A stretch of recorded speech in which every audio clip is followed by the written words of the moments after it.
જય માતાજી મિત્રો, ખજૂરભાઈ અને કીર્તિ પટેલનો જે વિરોધ હાલે છે એ વિરોધનું પરિણામ શું આવી શકે એ તમે મિત્રો ધાર્યું નહીં હોય ને જો તમારે જાણવું હોય ને તો આ વિડીયોમાં તમે છેલ્લે સુધી બન્યા રહો.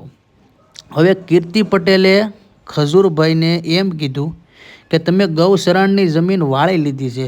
હવે ખજૂરભાઈએ એ જમીન ઉપર કાંઈ પોતાનું મકાન બનાવ્યું હતું કે પોતાની ફેક્ટરી ઊભી કરી હતી કે કોઈ વ્યક્તિગત લાભ માટે એ ખજૂરભાઈને એવું કર્યું હતું? પણ નહીં મિત્રો, ખજૂરભાઈએ ગૌસરાણની જમીનમાં 6 મોટા મોટા અવેડા બનાવવામાં આવ્યા હતા અને કીર્તિ પટેલના વિરોધના કારણે એ ખજૂરભાઈએ 6 અવેડા તોડી નાખ્યા. વિચાર તો કરો મિત્રો, આપણો ઇતિહાસ ઉઠાવીને જોઈ લેવો.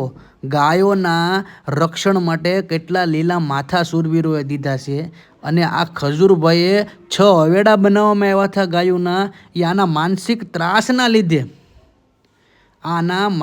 ત્રાસના લીધે એ અવેડા તોડી નાખવામાં આવ્યા. મિત્રો, એ તો તમે વિચાર કરો. ભારત દેશમાં આપણે ગાયને માતા સમાન માનીએ છીએ અને એ માતા તરસી રહે એનું કારણ કોણ મિત્રો? એનો ખાલી મને જવાબ જોઈએ છે.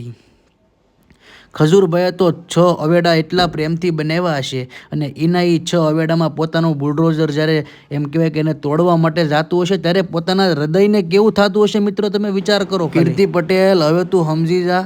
તારા કારણે મનુષ્ય તો હેરાન થાય જ છે, માનવીઓ તો હેરાન થાય જ છે, પણ મૂંગા પ્રાણીઓ જે અબોલ છે, જે બોલી નથી શકતા, એ પણ હેરાન થાય છે. હવે તો પાછી વળી જા અને હવે તો વિરોધ કરવાનું બંધ કર.